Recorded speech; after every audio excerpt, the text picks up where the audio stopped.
Happy holidays. Lance from Permanent Records here, everybody.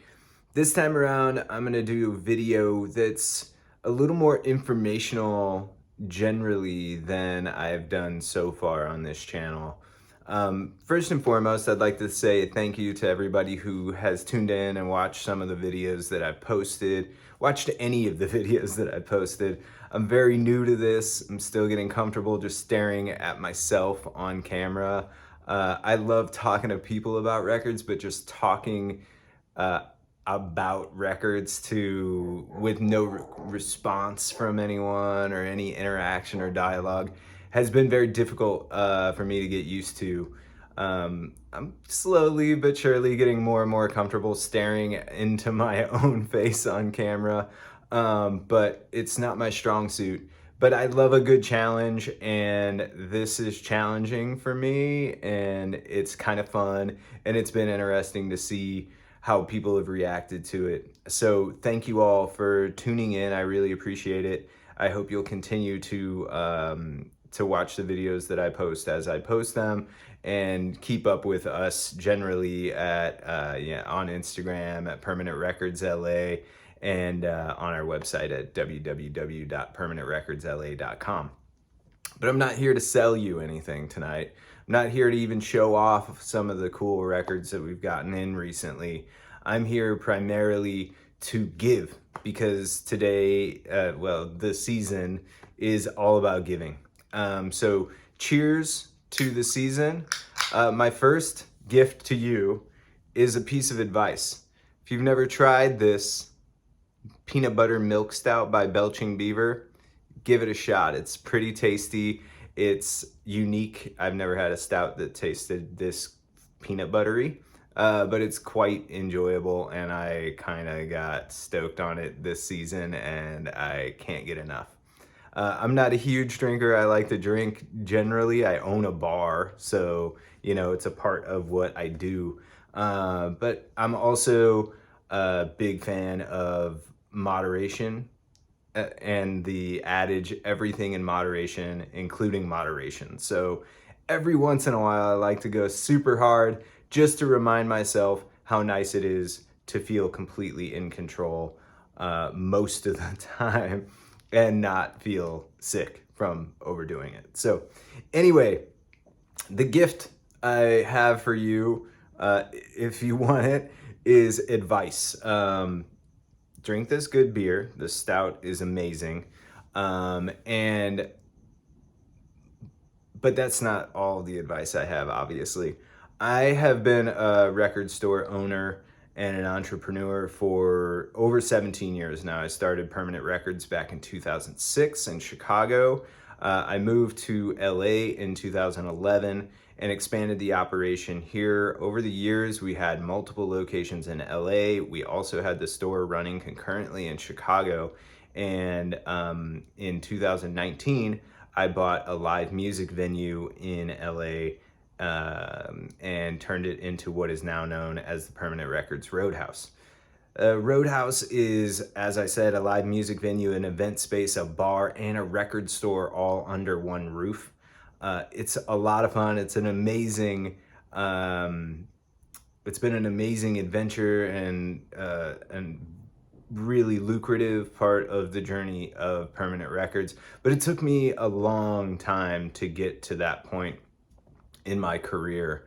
In 2006, I started my store with just a personal collection, and that's about it, and a wing and a prayer.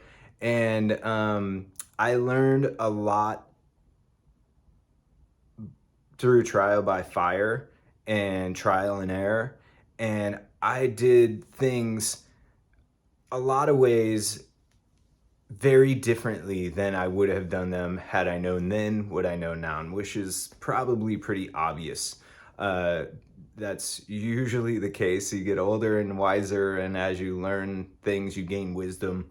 And I want to share some of that wisdom with y'all, especially those of you out there that are considering opening your own record store. First and foremost, I would suggest that before you start a record store, you sell records. at least as a side hustle, at record fairs, at flea markets, at pop-ups, online, of course, and anywhere you can sell records, even at a garage sale or a yard sale in your front yard. Getting used to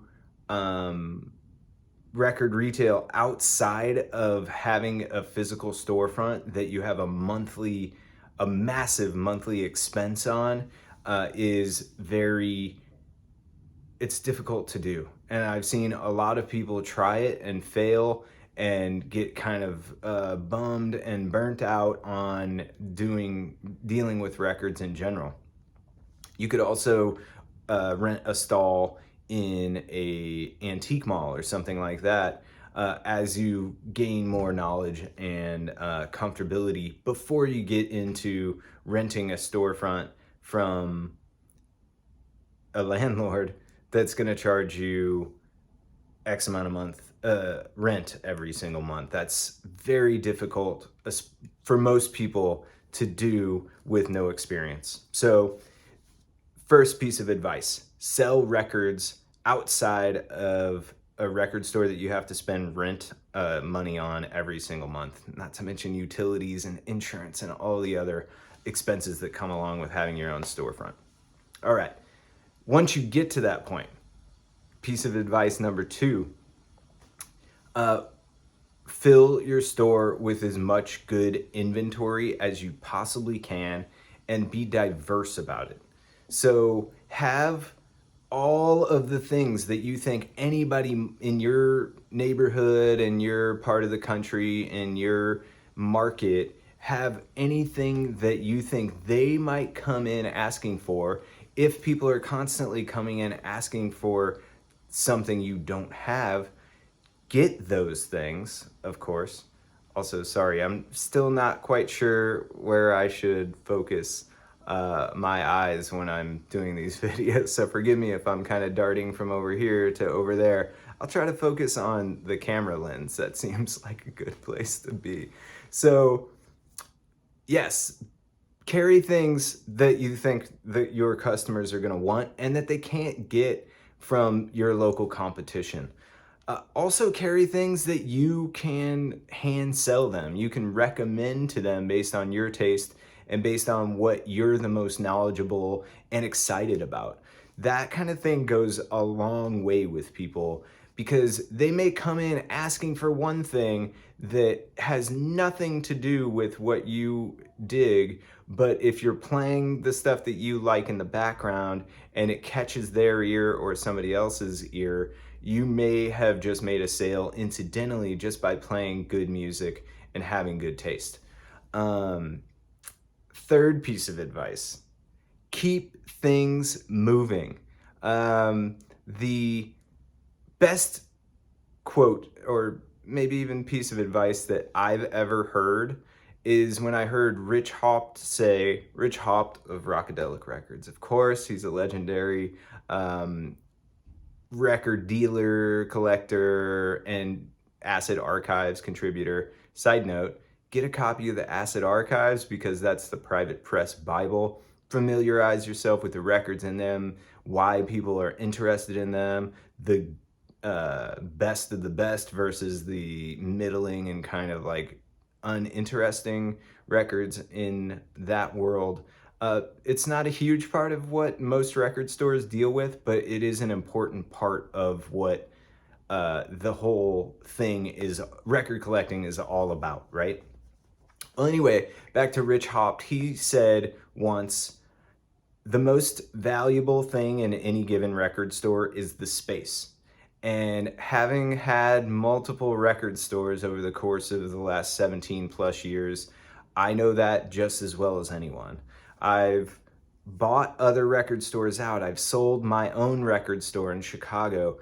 I don't know why I'm doing this like counting thing with my fingers, but I'm having a good time with it, I guess.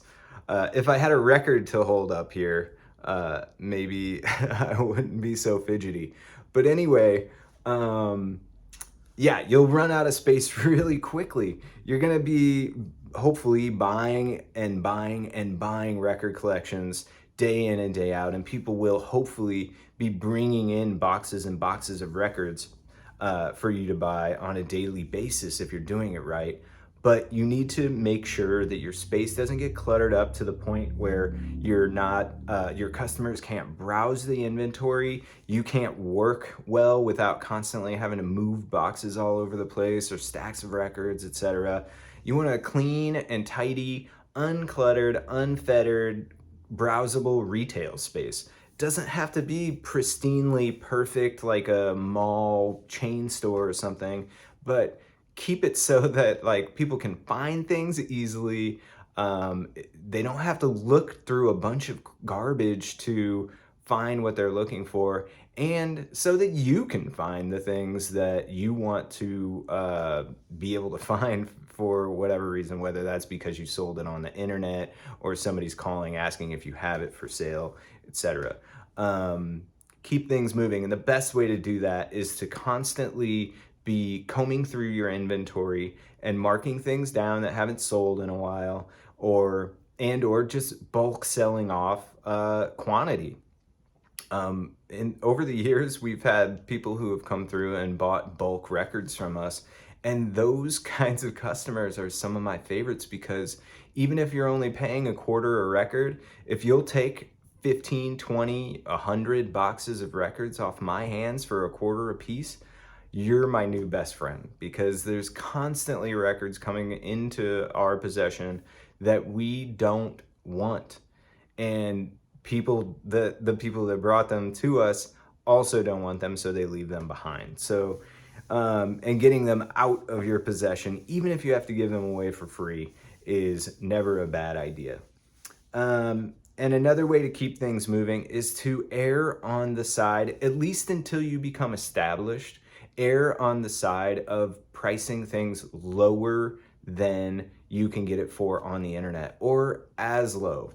Obviously Discogs is a great resource to use for pricing records, and you can see exactly how much any given record has sold for, what it's sold for most recently, and also how long it's been since that particular title has sold. If you get a record that hasn't sold in 2, 3, or more years, that particular record obviously isn't in very high demand unless there are no copies available for sale. That's one big caveat, obviously. So keep it cheap. Make it so that anybody who comes across it, or the first person who comes across that particular record, will buy it without having to think twice. And it'll get it in and out of your life as quickly as it should be moving, and it will free up that space for something that will and should and will hopefully move quicker. So that's, oh yeah, and then as far as inventory is concerned, I personally would suggest, unless you have a massive amount of space to fill, getting to a place where you're carrying almost only used records as quickly as possible. I started my store with my own record collection, which was a lot of dollar bin records, which in 2006 was much better than the dollar bin fodder that you can get nowadays. But it was also, a lot of classic rock and things, some stuff that I had bought from the previous record store that I worked at, etc. And quickly became acutely aware of how hard it is as a newbie in this business to get more used inventory. So back in the early days of Permanent, we carried a lot of new records out of necessity. It's not, well, necessity, and because I was really personally excited about a lot of the new things that were coming out at the time. In 2006, new record labels were doing exciting things because the format was just getting its first taste of the revitalization, or whatever you want to call it, what has happened over the last 15 plus years. Little indie record labels like Hozak and Captured Tracks and Sacred Bones and the Numero Group were popping up and putting out really rad stuff. And they were also doing it in really limited editions so that you could only get it for a very short period of time in most cases. And a lot of those records came and went out of print and became collectible. Not only did that, were people excited about those particular titles because the music was interesting. They knew that if they bought them and wanted to sell them down the line, that they could probably get their money back and then some in a lot of the cases. I don't think that sort of thing happens so much anymore. Probably does in certain markets. But those kinds of records don't typically make it to record stores. They usually get sold out online before they end up in an indie record store. But regardless, I decided to pivot and, well, not pivot, but embrace the new record market because that was what was happening at the time. That's what I was most excited about, and the people that were shopping in our store were most excited about at the time. Slowly but surely, as time went on, I noticed, like, as record labels started having their own websites and doing their own pre-sales, and bands had their own band camps, etc., and records were just being made more readily available online, our even in our web store, new record sales started to taper off. Things that in the previous from the previous album we were selling 30 to 50 copies of, we were selling 3 or 5 of, etc. So once I noticed that the market was kind of getting saturated and people were having lots more options than they did when we first began, I knew I needed to change it up because focusing solely on new records with a tiny margin, you probably are already aware of this, but most records that come into a new record store get marked up around 40%. That's just the industry standard. So if I were to buy a record from a distributor for $20, my best case scenario is to be able to mark that up to 28 and sell it. So you have to sell a $28 record to a customer to make $8 in profit. And it's a lot of work put into, perusing all the lists from distributors, etc., and making yourself knowledgeable about those things, etc. It's a huge time commitment. It's fun, and there's a lot of great new music coming out all the time, but it is a very, very tough racket. So anyway, my point is getting away from new stuff as much as you can, all while still serving the community and, doing what makes sense for your business, is a great idea because you can usually, if you're savvy, you should be able to buy records from anyone looking to sell them to you, knowing that you have to sell them in your store at a profit for about 50% of what you sell them for. Sometimes you'll pay a little bit more than that to get a great title that you may not make quite as good of a margin on, but hopefully that record moves quickly and you can pocket that cash and put it into something else. And occasionally you have a come up, and you can find a $100 record or more for $1 at a flea market or a garage sale or a thrift store or something like that. That's not a huge part of what makes a used record store work. Those kind of come ups are few and far between, unfortunately. But they are there and they do happen occasionally, and that's rad. And on that same tip, is it fourth piece of advice? My next piece of advice is to pay fairly.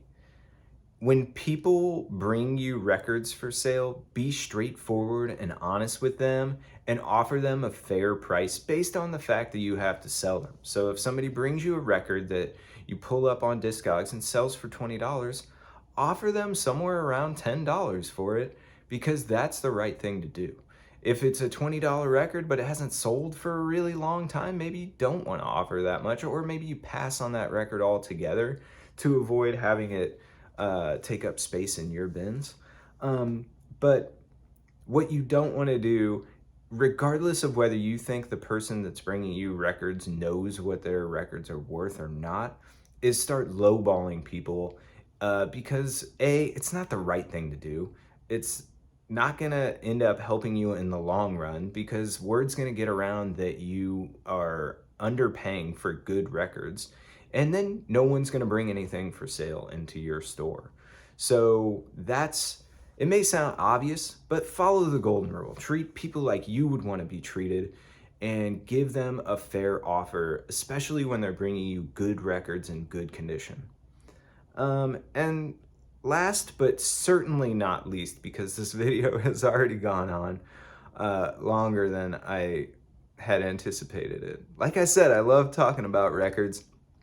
It's one of my favorite things to do.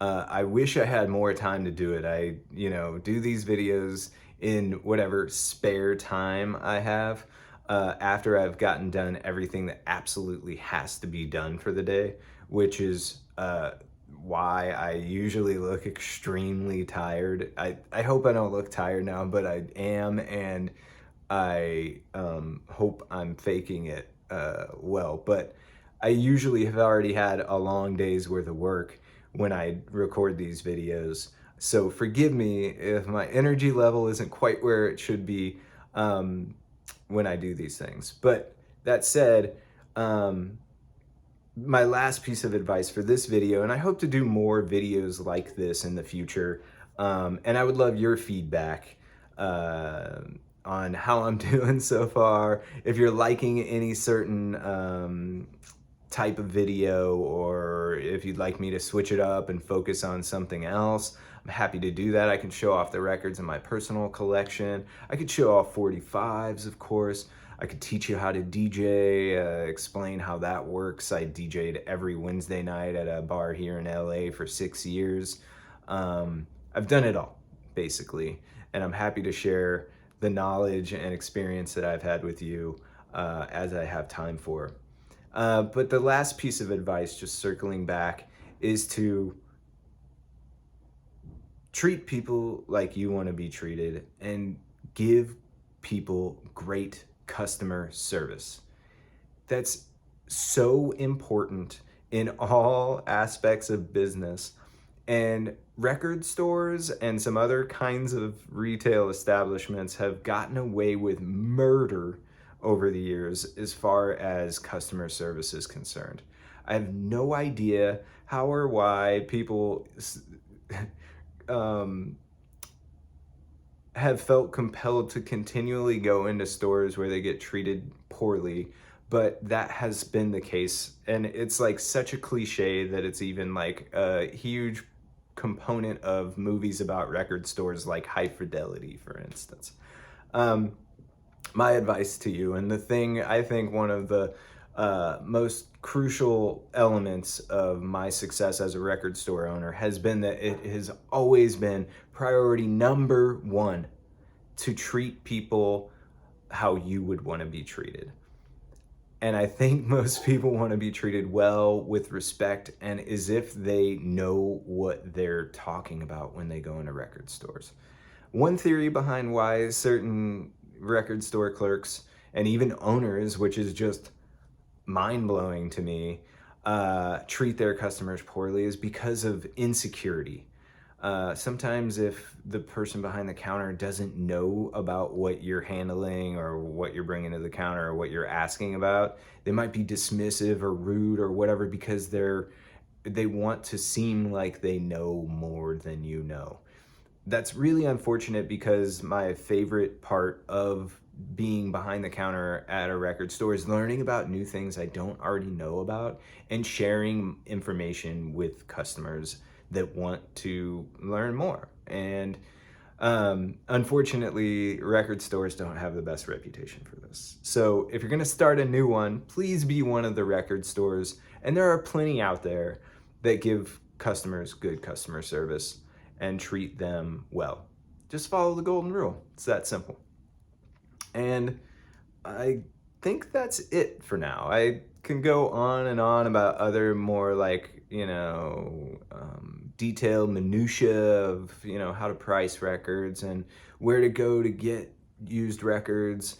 But you could probably figure that out on your own. It's not difficult. I feel like my experience as a record store owner for 17 plus years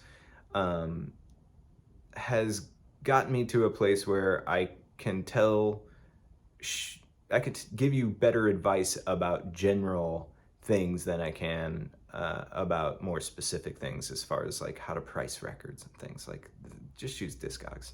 It's easy.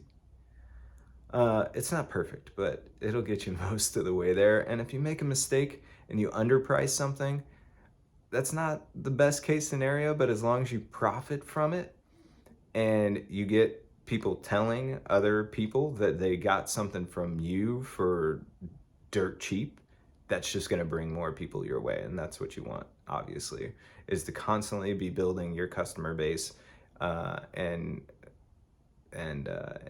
get, buy, sell, and trade as many records as you possibly can. And before I go, I just will also say, have fun with it. Do whatever you can to make sure that you stay afloat, but while you're doing that, have a good time, because that's the biggest difference between owning your own record store or just going to work at a record store, versus going to work some 9-to-5 job in another industry.